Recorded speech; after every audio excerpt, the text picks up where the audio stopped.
everyone. Today we will discuss on reinforcement learning. We have our world famous speaker, Professor Donald, and hopefully we will learn many things from today's session. Professor Donald, what you want to discuss about reinforcement learning? Well, gosh, usually there's a panel of people. Is anybody else coming? Natural, I invite. Let's see. Let's see. Yeah. Okay, you continue.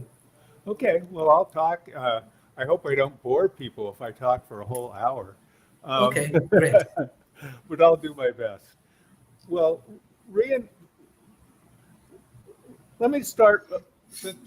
Let me start a little bit from the beginning and talk about how learning in artificial intelligence works.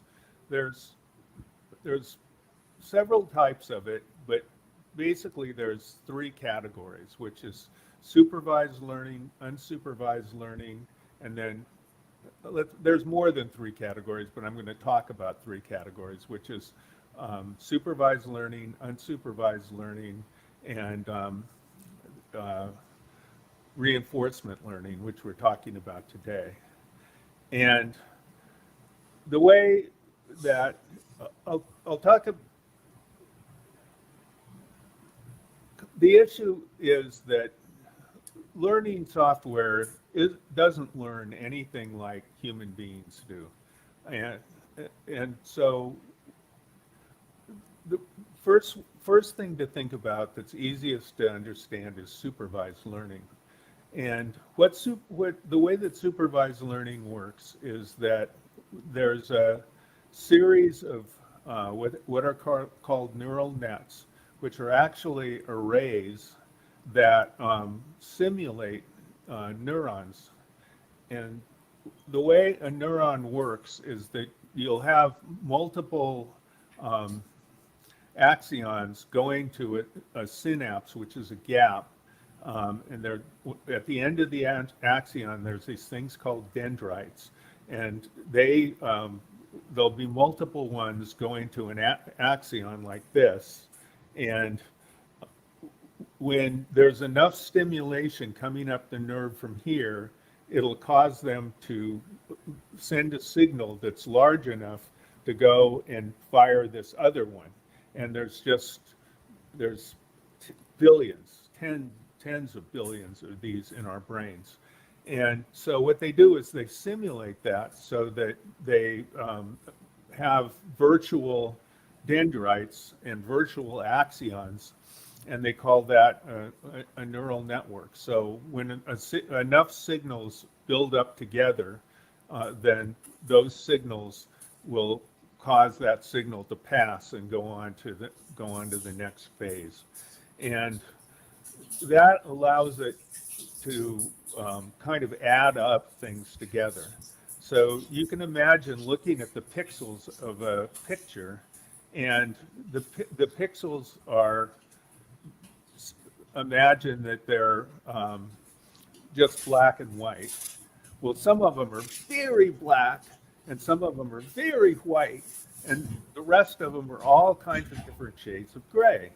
So if a pixel is very black, you can tell it, okay, this pixel is going to make the axon a lot, or an area has a lot of very black pixels. Then all those pixels are going to, all those axons are going to fire really a lot, and it's going to make the dendrites fire a lot, and so that signal is going to continue on. Okay, so it's just basically adding up the signals. And then that signal goes on to another layer, which starts to take those signals and add them up to try and see if it can find form in them. And then it goes on to another one that takes these vague forms and turns them into even more clear forms, and clearer forms until it can actually start to recognize things. And so there's just layers of these simulated neurons, and those are called neural nets, and they're implemented with GPUs, which are really high speed high-speed array processing. And in order to make these work, you have to uh, train them. And, and the way that you do that is with, um, that's where big data really comes in. In order to train them, you have to uh, take pictures of, say for an instance, you want it to recognize faces. You take pictures of faces and then you label the pictures and you say, this is a face. And you tell it everywhere on all of these pictures, you hire armies of people who label every one of these pictures and say, this is a face on the pictures.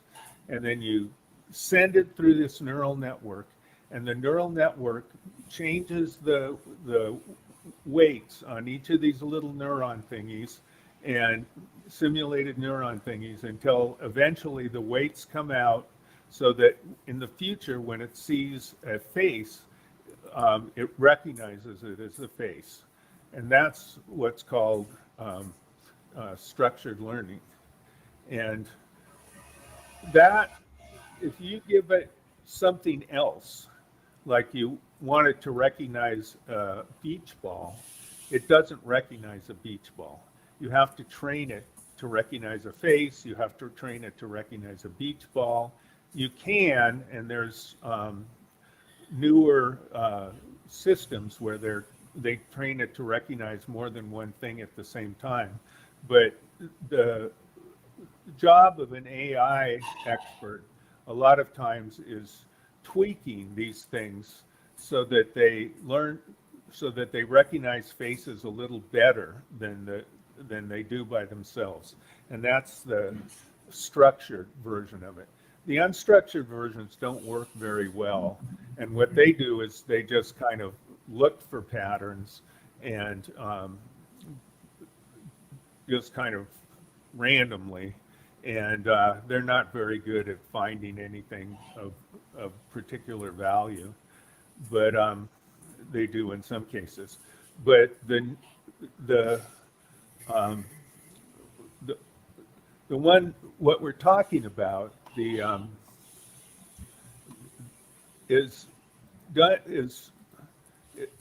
basically trial and error. Let me just look at something.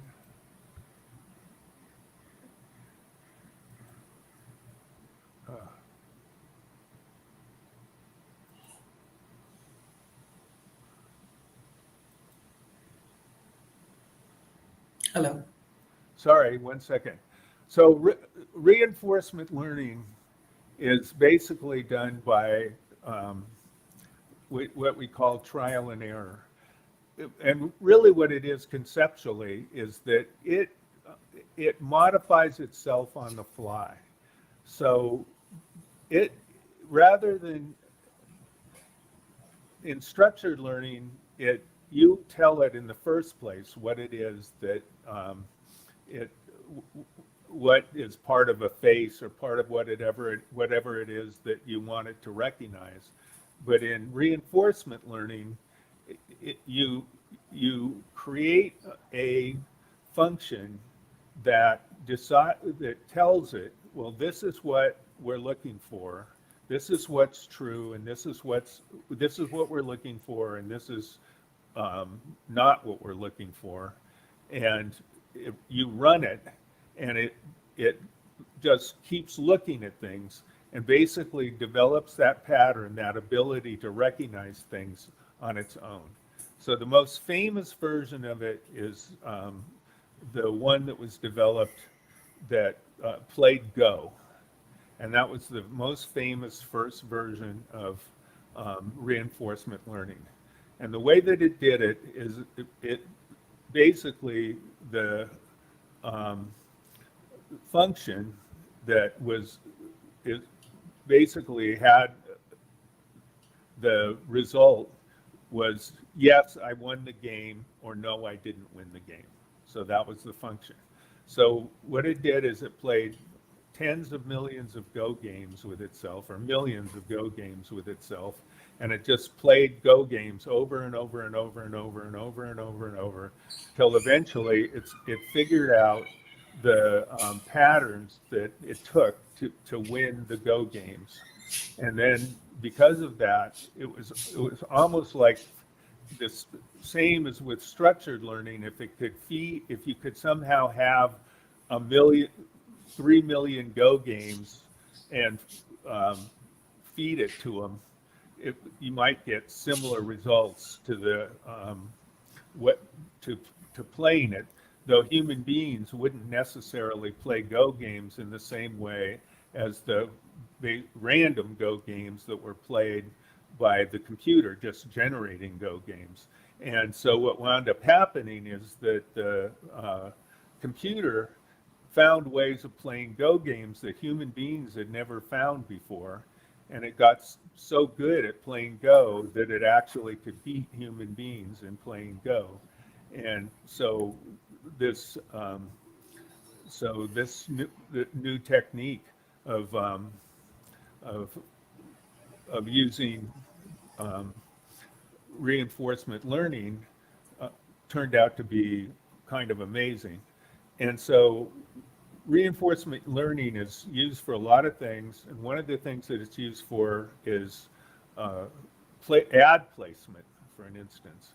And in ad placement, it's an interesting thing when you ask the question, what is it that you want to have happen? Like, what is it um, it's not a matter of winning or losing. You want to have something else happen, which is like, say, make the most money. But that gets really tricky because the first thing that you might want to do is to make the most money is put the most ads. But if you're looking at a website and it's just covered with ads, that isn't going to work very well because people aren't going to want to look at websites that are just purely covered with ads. So you have to develop a function that balances the amount of ads with the amount of clicks that you're going to have. So that when you're developing reinforcement learning, it's called a policy. Developing the policy that balances out what you're trying to do, so that you have the algorithm make the decisions that you want to make to be able to learn, is the trick that you're really going to be doing when you're doing reinforcement learning. And it's also used for robotics, but since we have another person showed up and it's not just me, I'm going to take the advantage of doing that and hand it off to Charmin, Yeah. because I'm grateful that she's here. Okay. Thank you, sir. What you want to add, especially when we discuss about reinforcement learning? So I know you are a very good talent manager. You have a very good knowledge in Islamic finance and financial organizations. What do you think about reinforcement learning in terms of developing nations, and how does it work? Am I audible? I cannot. Hello, can you Hello. hear me? Am I mute? You, I'm not audible, is it? Yes, now it's okay. Okay, if I get your question correct, basically you wanted to ask me how reinforcement learning can be useful when it comes to nation building and the relevance of it into financial sector, right? Um, just to be clear, I want to tell that I'm not a subject matter expert. I have very little knowledge. So if you ask me, I'm here to even like learn about it. So whatever basic understanding I have, based on that, probably I could just share my opinion or thought. Um, so it's not an expert opinion. So don't take it as a granted expert opinion. So as far as I know, like machine learning, it's really booming, and it is a lot of research sectors, especially when it comes to stock market, human behavior as well. Uh, this machine learning can be implemented in the financial sector. And what human can do, definitely machine can do it faster. And at the same time, it can also like characterize a behavioral pattern, so that they can predict the movement in the financial sector and how people behave accordingly. And in terms of big data, it's people's behavior can be predicted, and that's how the market system works using that knowledge level, right? Again, I'm not a subject matter expert. I have very little knowledge about it, and I'm just reinforcing that. I just have basic understanding, so I can't really contribute much in this discussion. Okay. Professor Donald, I think that you get uh, your learner. She is a very good learner, I know. So, like, can you give us some detailed idea about reinforcement learning? What I understand that it may be helpful for Asia Pacific and especially corporate person like Sharmin. They can understand more about the reinforcement learning process. Yeah. Well, in the financial sector, the way that it would be used it is, again, it's got to be trial and error is a good way to think about it. And so what has to happen is when you think about trial and error is that you need to try something. If it doesn't work, you don't do it again. But if it does work, you want to try to do it again. And in the financial sector, there's different aspects of the financial sector. So let's just take in the financial sector. The financial sector has an interesting aspect to it, is that there's a lot of randomness to it. So if you're wanting to predict the stock market, say for an instance, there's things that work and they'll work for a long time, but then something will happen and then the stock market, they don't work anymore. In fact, there was a, let's see if I can remember the name of it, capital asset pricing model. Yeah, capital asset pricing model. It was used some years ago, and it was used so much by the financial sector that it was actually driving the market. All of the financial organizations used it, and because everyone was using it, the market itself was following the model. Um, the model wasn't following the market. The market was following the model. And that worked great. People were making lots and lots of money. The market was going up fine. And in this particular case, it was Russia again that caused the problem. The Russians defaulted. And once the Russians defaulted for the first time, it caused the market to go crazy and it crashed. This was in the 80s. And the model didn't work anymore. So back to the financial sector, what a model like these predictive models can do is that they take the data from the market and they can look at it and they can say, well, if we invest in this, what happens? And well, we lose money. So no, we're not going to do that again in the future. If we invest in this, we make money. Okay, good. We're going to do that again in the future. And that's the way the predictive models work. If you take data completely from the past, you're only going to get what's happened in the past. But there's new companies being started all the time. There's companies that are going away all the time. Things are changing. And with the predictive models, they can change with the changes that are going on. One thing to help understand it, one thing that the predictive models are really good for, or widely used for, is robotics. And you think of the idea of a robot opening the door of a house. Well, the doors of a house are different. the doorknobs are different shapes, they're different heights.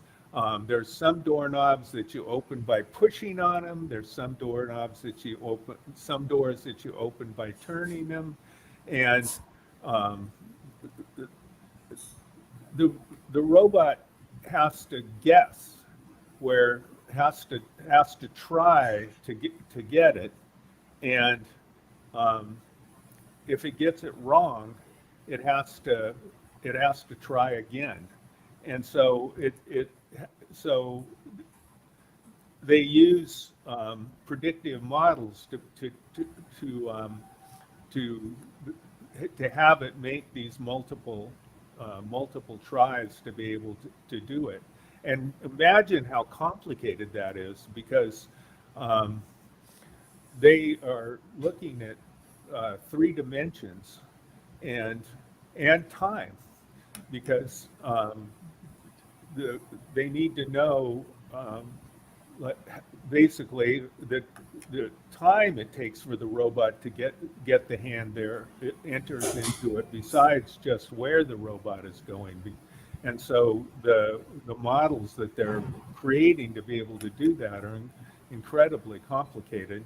And so when you actually get into it, they have to simplify the models.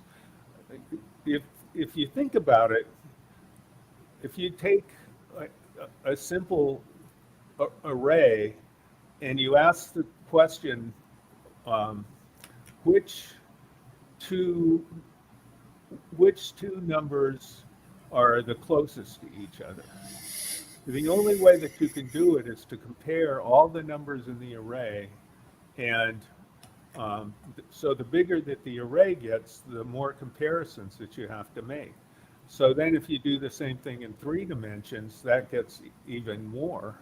And then if you do it in 4 dimensions, it gets incredibly computationally intensive. So they can't really, that gets to be a huge computational issue. So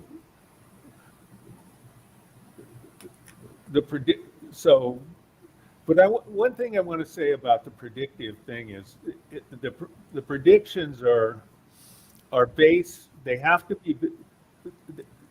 Somebody has to decide what they're going to predict.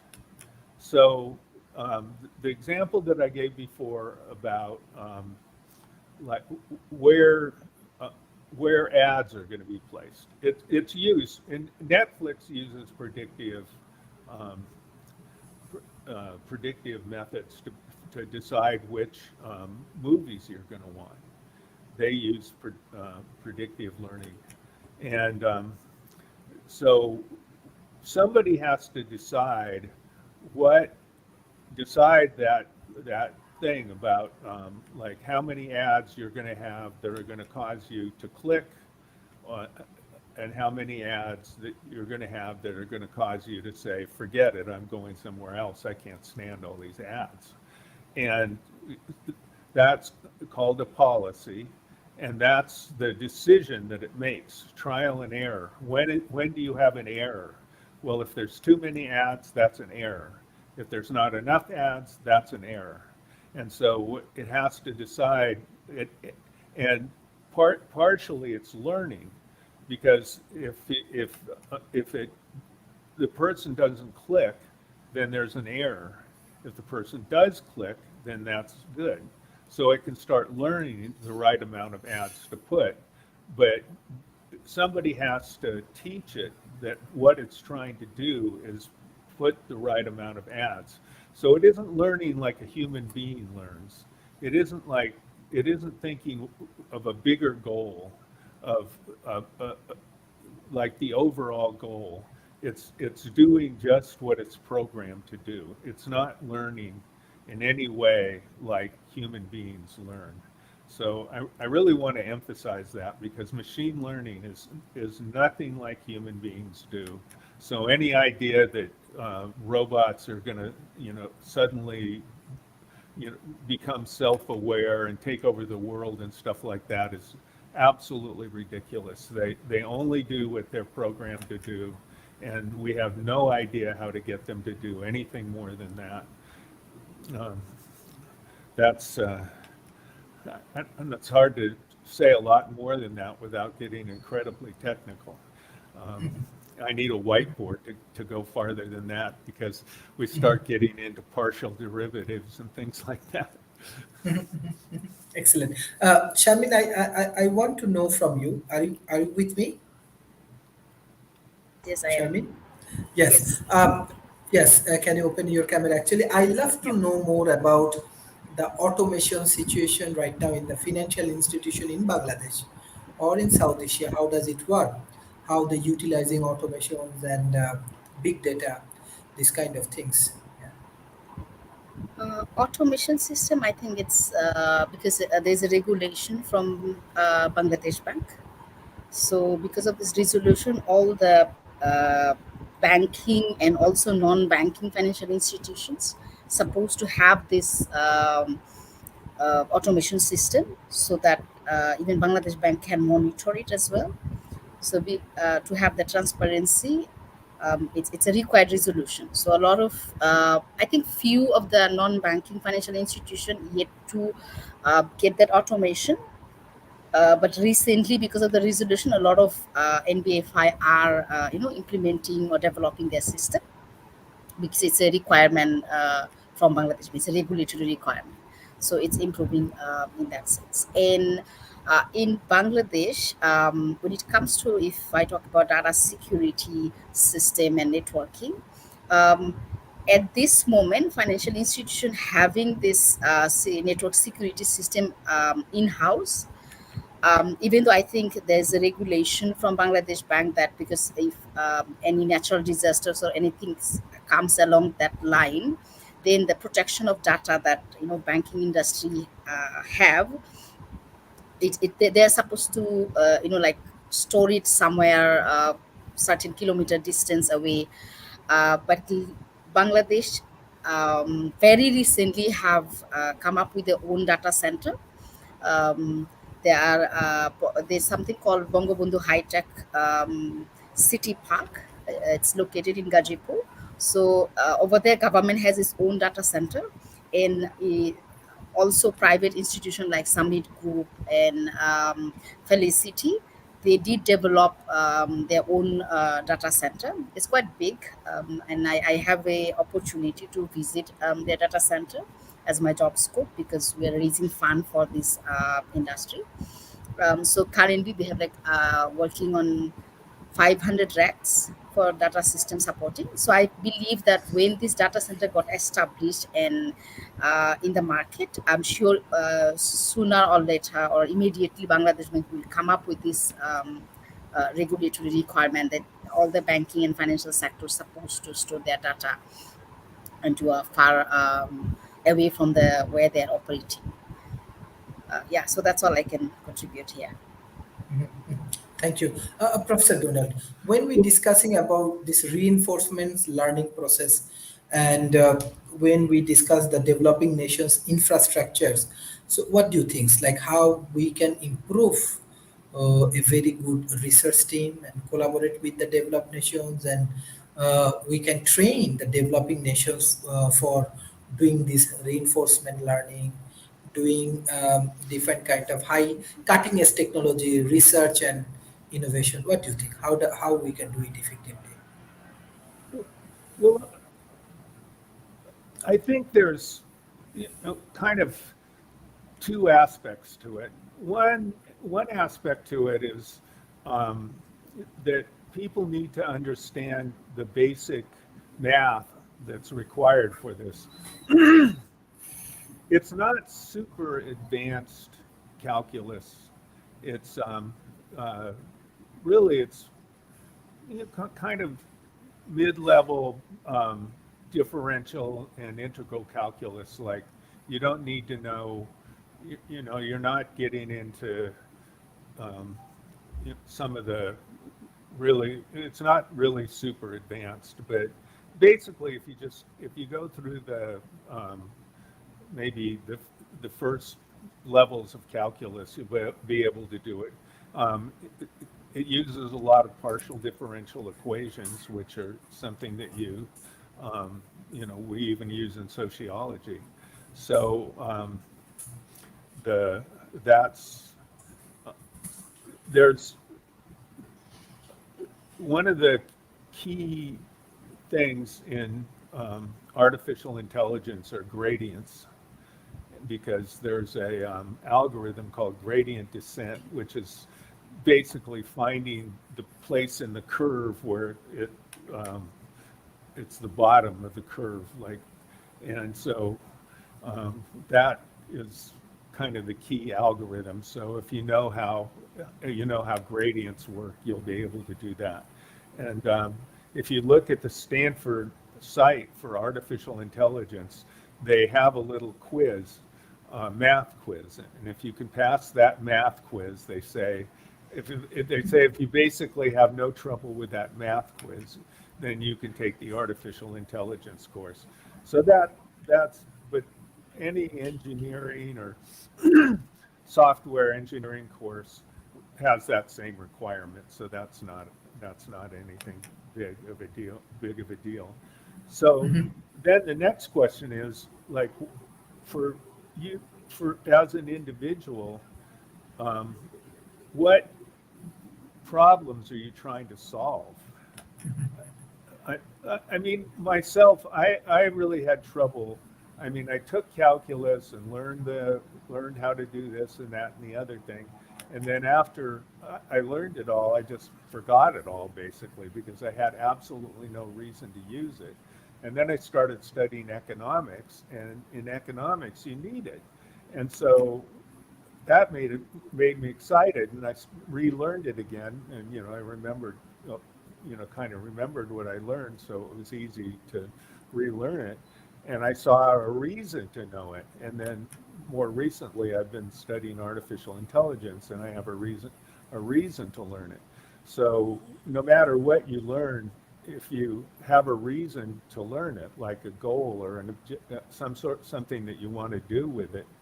And that kind of leads me to a question that I'd like to ask uh, Sharman, which is, um, what kind of things are automated in your bank? What kind of, like, one of the things that's happening in finance is some of the jobs that people used to do manually are now being automated. And I'd really be curious of what kind of what kind of work is being automated in your bank and in your life, in the jobs that you do. One is about bookkeeping. So basically, it used to be like uh, now it's an integrated software system. Let's say deposit team um, enter the deposit details and all these, and it automatically get approved by a senior authoritative person, and then automatically it will be updated in the account journal as well. So it's like a how do I explain? Because I'm not an IT technical person, so what will be my understanding is like a layman knowing a bit of about the system, but I can't really tell you into the deep what kind of automation exists. So recently, that I can say that this. It's a system that they developed, so it's everything integrated within, so that when deposit team works and then after it passed through the account automatically get updated, and then they from their side it gets approval, and then the ledger uh, accumulated on its own from the system. But What? Yeah.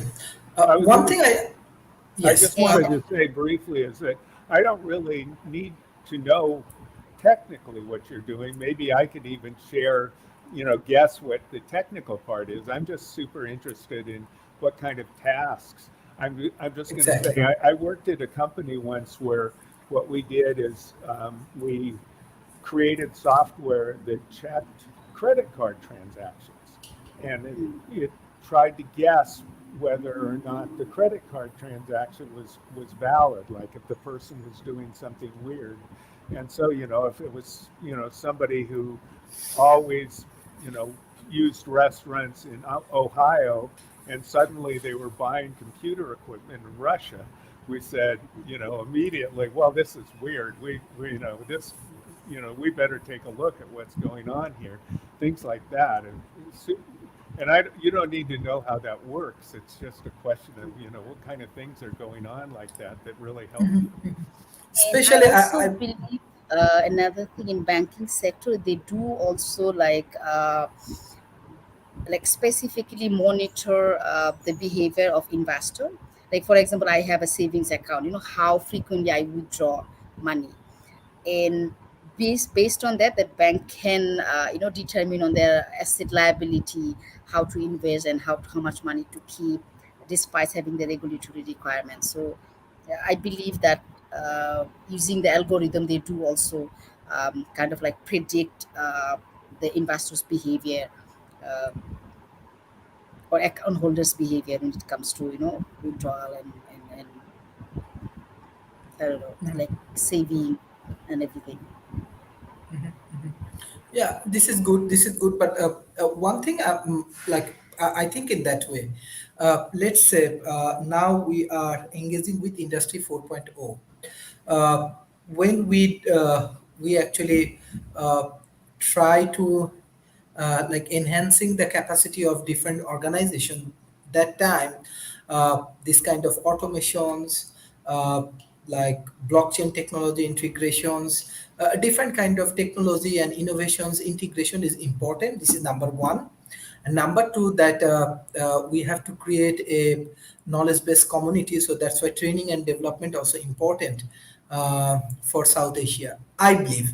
But according to World Economy Forum, even though the largest company, they are doing business in South Asia, but still in terms of automations and this infrastructure development, I think still we have to go long way. That is very important still, and that's why I believe every organizations, like every banking sectors, we just recently we do one of our like dialogue with Central Bank of Bangladesh. So definitely they have to do more awareness campaign, as well as they have to engage with a lot of research and innovations. This is, I believe, this is very important for the developing nation. Professor Donald, what do you think? Because when we working for this cutting edge technology, this kind of initiative will be helpful. Well, I definitely agree with that. And I think that um, we that you take reinforcement learning, and it's one aspect of um, basically artificial intelligence or software in general, and it's you, if you focus, you, you don't you can't really focus on that because there's an old joke is when um, your only tool is a hammer, everything looks like a nail, and so you don't want to just pick any one particular thing and say that that's the thing that you want to use.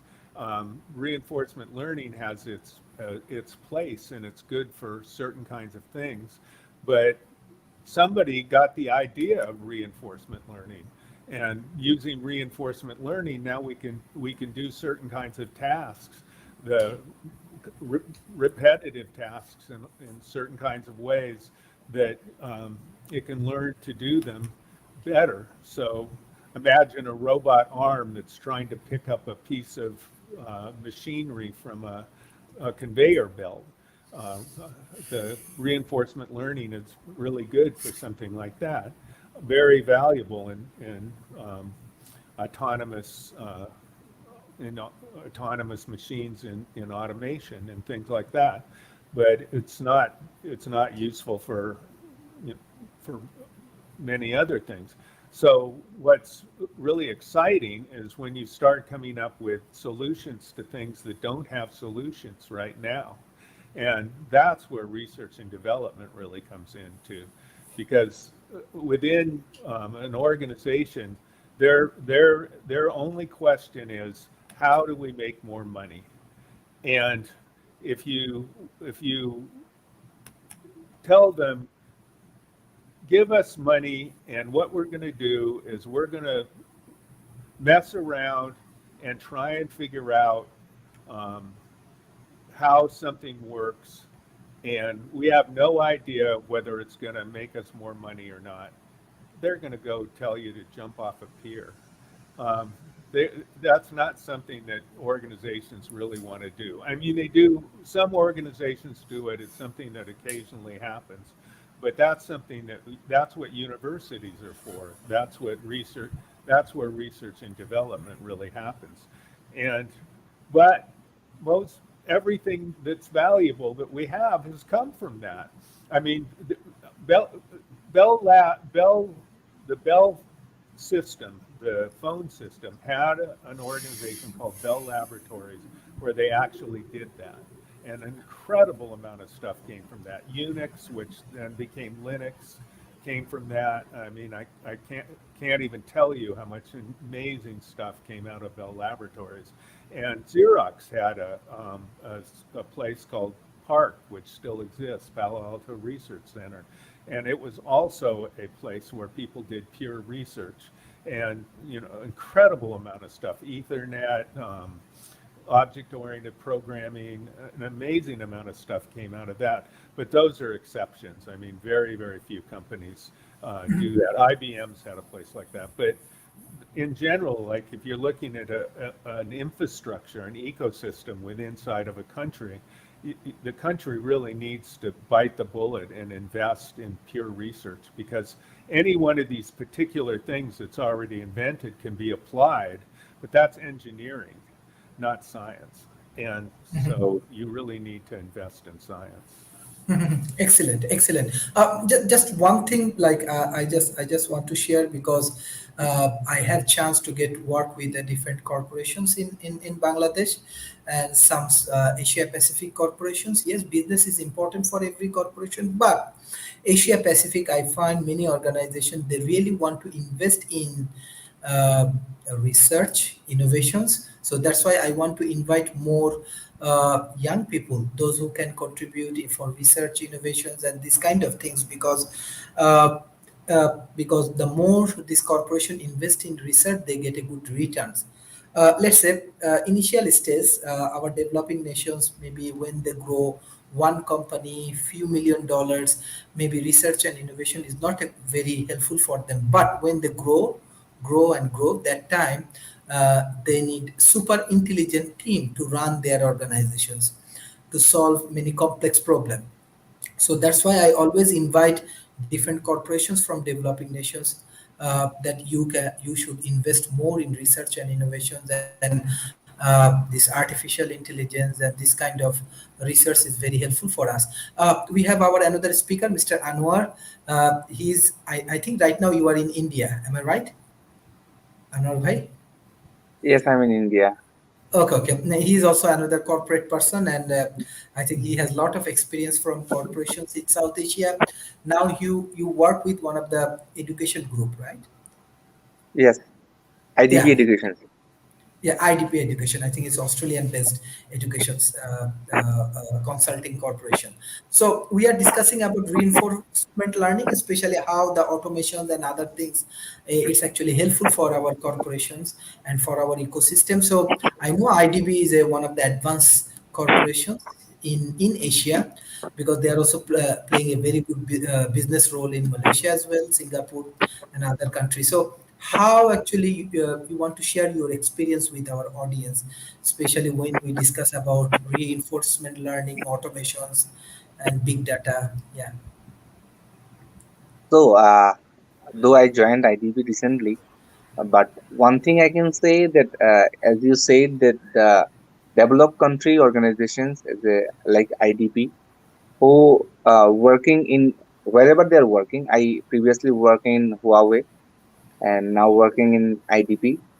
So, and also I work in local company as well. So I can practically see the differences, how they are investing on their research and development, especially like the education sector. I cannot explain or I cannot about what they are doing for research and development. This is a kind of a little bit what I can say confidential, but I can just say in every steps of their operations they are thinking how can make more artificial intelligence effect, how can do more automations. People may think, oh, they are doing education consultations. Then how? What is the relevancy of the research and what is the relevance of automations? Mhm. Back in, there is so much work. What may not be think about outside the outsiders, that how they are implementing the research work, how they are integrating their artificial intelligences in the process, how they are prospecting the service, how they are thinking to integrate the overall ecosystems. So there's a there's a dedicated big organizations who are working behind the scene for the overall improvement, and they are basically doing the research. They are working for artificial intelligences for integrating the whole systems. And Huawei, I have seen the craziness of the research. I'm sure many people you may know how Huawei aggressive and how Huawei.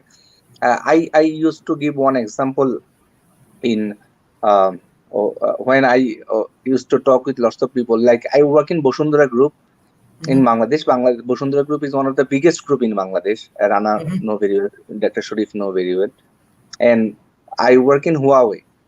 The interestingly, both the companies started their journey at the same year or near year, maybe 187, 186, like this time. But within 30 years, one company become the Bangladeshi biggest company. Of course, they did very good, and they tried. I know they tried many foreign projects, and finally, it's failed. Finally, it's failed. They invested in many countries. I cannot say failed. They did not successful in outside the country or new project. Maybe traditional business they are doing good, but when they are going for something new, trying something, as they have the lots of investment opportunity or capabilities, they tried many things, but finally it is not so successful. What they have successful in Bangladesh. In contrary, in a 30-year, there is one proverb that there's a global giant Ericsson. That within 30 year, Huawei cross the 150 years company Ericsson, because from the beginning of the Huawei, they invested heavily on their research. They have the dedicated team. They have different research centers all over the world. They have the research center in China, biggest one, Europe, for the uh, aesthetic purpose. They established the research center in USA. I mean, wherever the good things happen, like which country is expert on which part, they put up the research center over there. And within 30 years, they become the number one company in terms of sales or revenue of the telecommunications. So this is something what I have shown in my own eyes, that how research and development can affect long term, how research and development can make a company bigger to great. This is maybe example. So that I said that in corporations, people may not feel, or many people may not feel that how they can be benefited in the long run, how they can be uh, do long run, but who are smart, who think, who can see the future, they invested on research and they invested on artificial intelligence, I think. Excellent, excellent. Professor Donald, you are from Silicon Valley and Stanford. Yeah, for developing nations, they are growing. Mr. Anwar is a very experienced from. He get experience from different largest corporations. So, what do you think? How we can develop a better strategy for local company from the developing nation? Well, I really agree with what he said, and I've seen it. And I've actually been and had friends at the Huawei Center in Silicon Valley, and I've met the head of the Huawei Center and talked to him. And I have another example that's similar is Nokia. And Nokia kept their research and development center in Oulu, which is about a 7-hour drive north of Helsinki. And it's basically the middle of nowhere. And it's about, I don't know, it's a one and a half hour drive south of the Arctic Circle. It's really far from anything. And they developed a whole ecosystem. They have a wonderful university there, and it's a nice town. But the fact that they were so isolated made it impossible for them to basically have their ear to the ground. And they made a very, very bad decision, which is that they decided that mobile phones, the kind that we all use today, weren't really going to go anywhere, and that the United States market wasn't really that great of a market. And they decided to make the least expensive phones they possibly could and sell them in China. So they were selling more phones than anyone else in the world, but they were selling them for such a low price that they weren't making any money. And when they realized that that wasn't working for them, they started an R&D center in Silicon Valley, but by then it was too late. And as you know, I study and I published on innovation. And as I've talked about many times on this show, that innovation isn't a matter of somebody just getting a brilliant idea. Innovation is people taking ideas from one place and repurposing them and using them in another.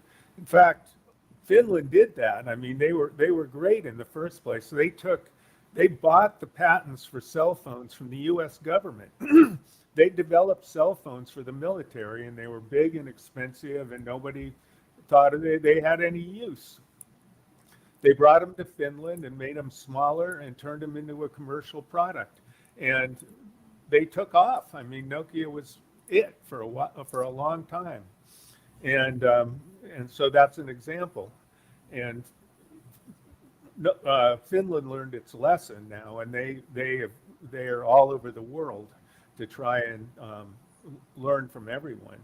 And so I would say that that's one of the most important things that you can learn, is to make sure that you're make relationships with people everywhere.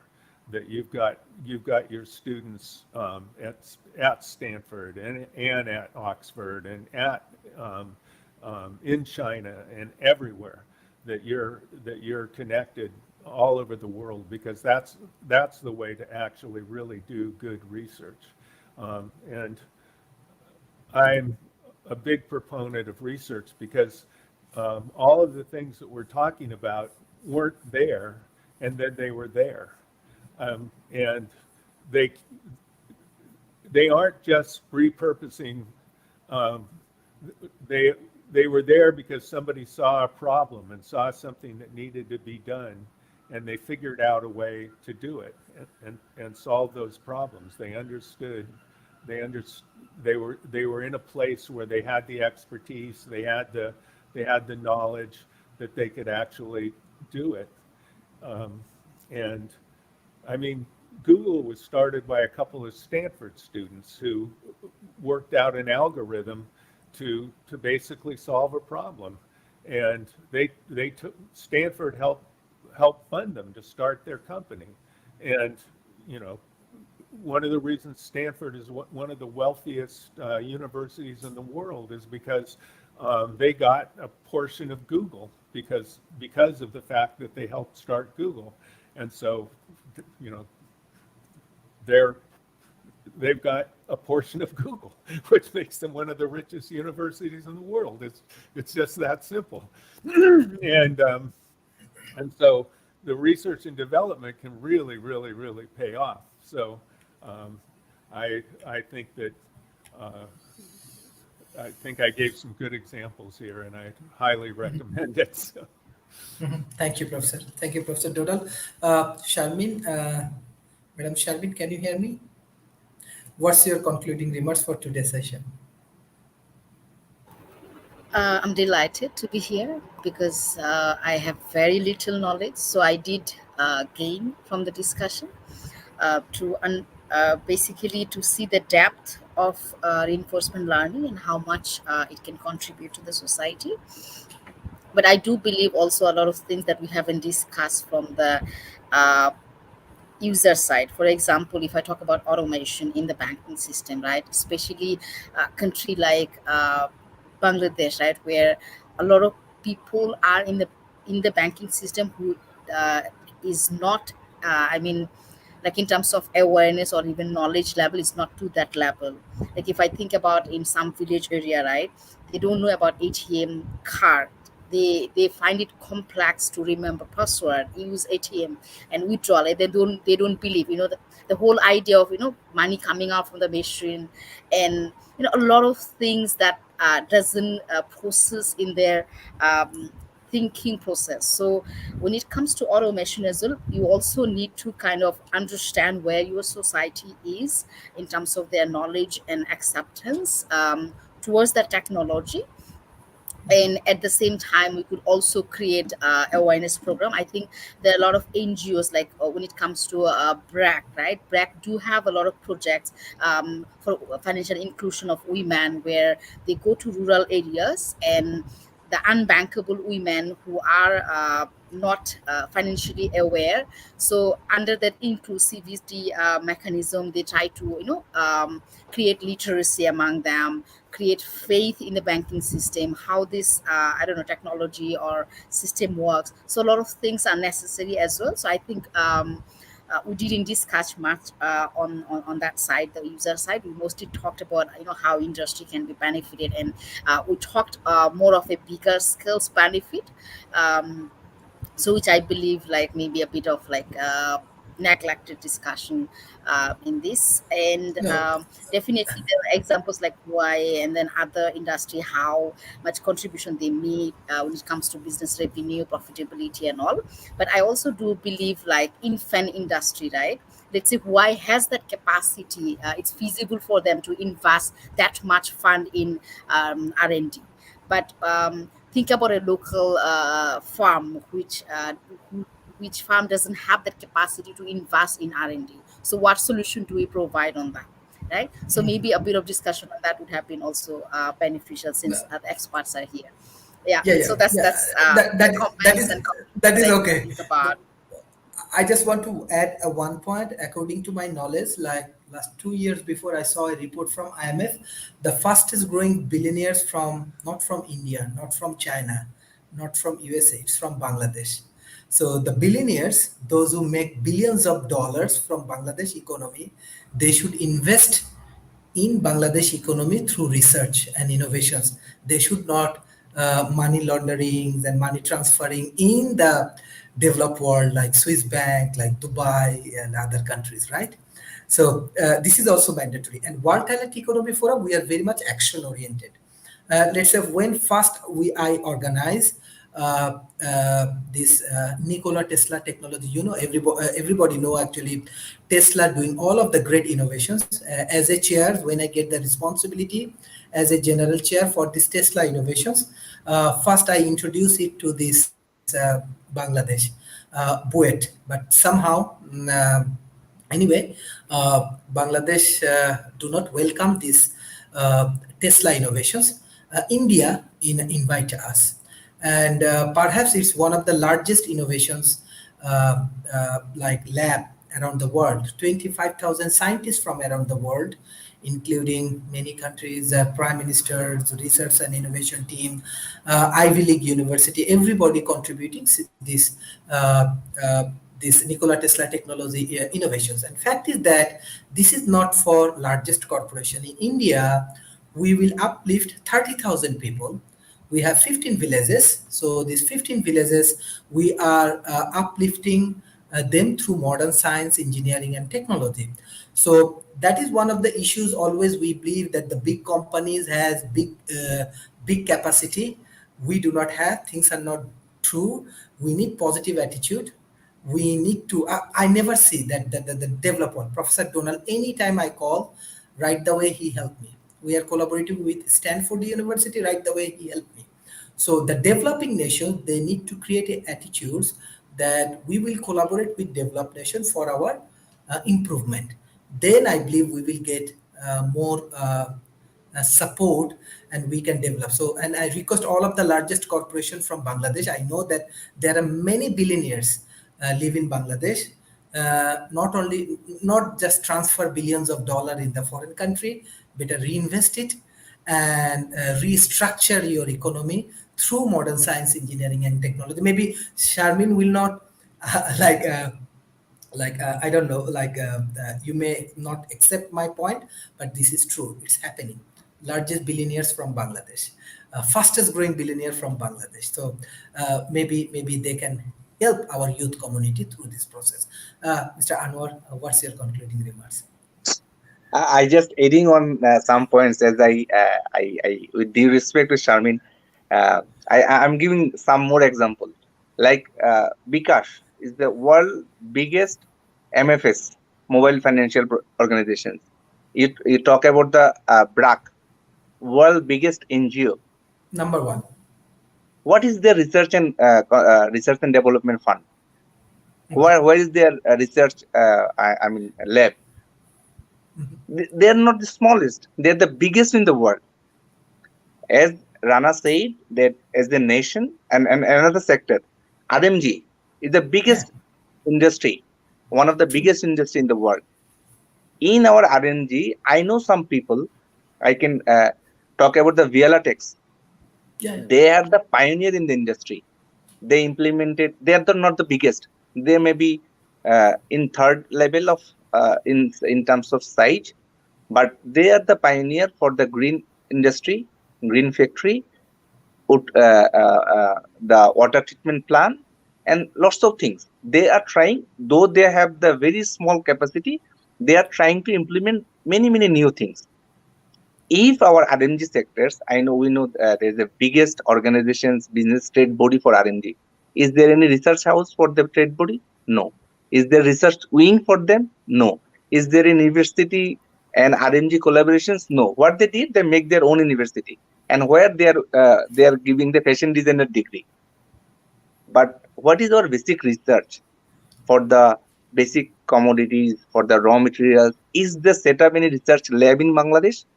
That for environment friendly chemicals, environment friendly trade, environment friendly technologies, for automations, all they are importing, like raw materials they are importing from outside, they are importing concept from outside.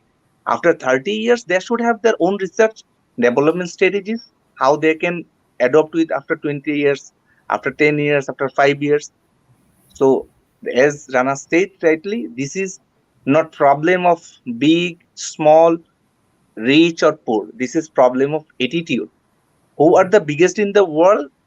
I'm sure Professor is there. They always in Huawei. Again, I said Huawei. Huawei every year when they make the next year plan, they always allocated that if I earn 100 taka, I will invest 10 taka, 12 taka for research. This is their global policy. Whatever they earn, they will invest 10 taka, 20 taka. Sometimes there is the 19 taka, I see 19% they reinvested on the research. So this is the attitude, this is the policy level decisions, whether, as Rana said, that the every years we may have 50 billion years at least from Bangladesh we are producing, but we cannot produce 2 or 3 scientists. We cannot give maybe 10 basic research paper we cannot produce in Bangladesh. We have more than 100 universities, more than 150 medical colleges, but I do not want to talk more because people will feel I'm the internationalist. What I No, no, said no. that I want to just what Rana said. We need to think about that research is not wastage, this is investment. If Exactly. our businessmen can understand this one, if they can find the value of the research, I think the then attitude should be changed.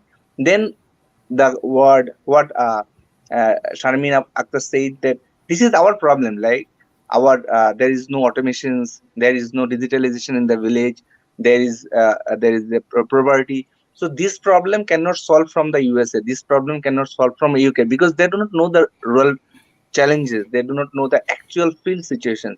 If we want to solve our problems, we have to take our own initiatives. We have to take our own research and development strategies. How we, and then they may find different non-dream solutions If you can research, if you can truly go into the problems and customize our solutions, then it will work. Otherwise, we may hire someone, we may find solutions from others, we will copy, but it will not sustainable in the long run. True, true. Well, excellent discussion, and it's thought provoking. We are working with IIT Kanpur. You know, Dr. Nikhil Agarwal is our board of advisor for World Talent Economy Forum, and we are observing there. So, like IIT Kanpur, their local businessmen, they invest 100 crore Indian rupee for research and innovations. Even though they are actor, their actress, they are also investing in IIT Kanpur. Alia Bhatt, recently she invest. Yeah, I have record. You can see that recently she invest in a startup for their research and innovation. So this is all about attitudes. I believe that we are not criticizing, we are trying to developing a well-educated community, what me or Sharmin, Mr. Anwar's, everyone want. I know that Bangladesh, country like Bangladesh, their capacity is very high, and we can do many things because we have many talented like Charmin, like Anwar Bhai, and many talented we have. So I believe that if we work together, we can develop a knowledge economy. So that is the fact. So trust me, when I first become the chair of general chair for this Nikola Tesla technology, first I offer Bangladesh, but somehow I do not get proper cooperation, but I get excellent support from India. It does not mean I'm supporting India. I'm just sharing my experience. So that is the way. The more this kind of innovations and activities we welcome, this kind of conference we welcome, this kind of lab and activities we welcome. I believe that we can invent our own technology, we can invent our own resources, and we can market it. So Professor Donald, what is your advice? Excellent discussions in terms of developing nations. I think this is our objective. That's why you and me, we are working with Stanford University. We are bringing Stanford University for developing nations. We are already working in Malaysia, but we want to start our projects and work in Bangladesh. Maybe Sharmin, maybe Anwar Bhai, everybody will support us. So Professor Donald, what's your view about these issues? I want to say that never forget that we want to help, and the one advantage to working with others is that you won't make the same mistakes we've already made. that's, that's the that's the or you're less likely to make the same mistakes that we've already made. Um, that's the key to learning is that that you make a lot of mistakes. Uh, there's two things that Anwar and Sharman said that I think that are super important. Anwar was talking about uh, developing um, artificial intelligence and learning programs and things in the area of education. And that was something that Sharif and I were talking about earlier, is that education is very difficult to scale because it requires trained people. And anytime you have a business that requires people, you're going to wind up, it's a difficult thing because hiring one person that's a problem can actually, there, it's such a problem for the business. There's a book called The No Assholes Rule, and it's by a Stanford business professor, where he said that one person can completely drain four people. So one person can completely debilitate four people because if they're an asshole. And so when you're trying to manage an organization that the only way the organization can grow is by hiring more people, it's very, very, very difficult. It's hard to get it to grow. So being able to automate some of the aspects of education is a very, very desirable. But that goes to something that Sharman said, which is that dealing with automation for normal people can be very, very difficult. And one of the things, I've been an instructor and teacher for more than 30 years. And I think I'm pretty good at it. And I think that the reason that I'm pretty good at it is that I'm very, very keyed into every single solitary person in that class. When I say something, I know that I can see in people's face that they don't understand what I just said. I know it. And I see the person that didn't understand, or the people that didn't understand. And I ask them, did you understand that? Or maybe I have funny ways of asking them so, that they feel comfortable, so they don't feel like they're being attacked or that they're being put on the spot. And I just, like I said, well, that was a pretty mysterious thing I just said. Did I manage to get through to you on that one? Something like that. And then I can say it in a different way. A lot of times when you're teaching technical stuff, you're using metaphors. So I can just use a different metaphor. I can draw a picture on the board, something like that. Well, how do you automate that? I mean, that's pretty darn tough, because what I was just explaining about how learning systems work, you have to program in the first place what they're going to do. They're not really smart. They can't really guess and change change what they're doing in the same way that I can do it. And so it's a huge challenge. But wherever there's challenge, there's opportunity. And so that's where research and development and understanding comes in. And it's something that I preach on this thing all the time, is that when you're investing in research, invest in research in psychology and sociology, as well as investing in research in just technical subjects. Because the more we understand people, the more we're going to be able to develop software and technology that's going to be able to really change the world. And so when we're looking at research and development, it's just so easy to just kind of say, well, what can we make that we can completely sell immediately, and what kind of gadget can we make, and so on like that. But again, research and development is a lot of times doing stuff that you really don't know what is going to be the result of it. You've got to be able to be willing to invest in things that you don't know what the result is going to be. You're learning for the sake of learning, and don't ever sell short the importance of learning more about people. And so that's my closing remark.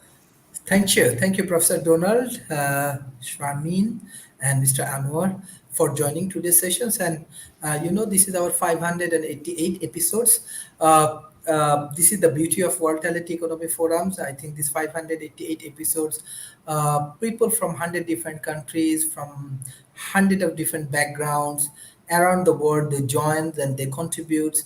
And we are launching our academy. We are working with Ivy League universities. We are working with UN and many largest corporations around the world. And we are actually uplifting the society. Even in Malaysia, we are taking a lot of actions. We are actually developing drone pilots. We are trying to overcome from this traditional approach. Yes, we need around 1 million AI engineer in Malaysia. We need 20,000 cybersecurity expert. So that is the things like we can contribute, we can grow, and we can work together.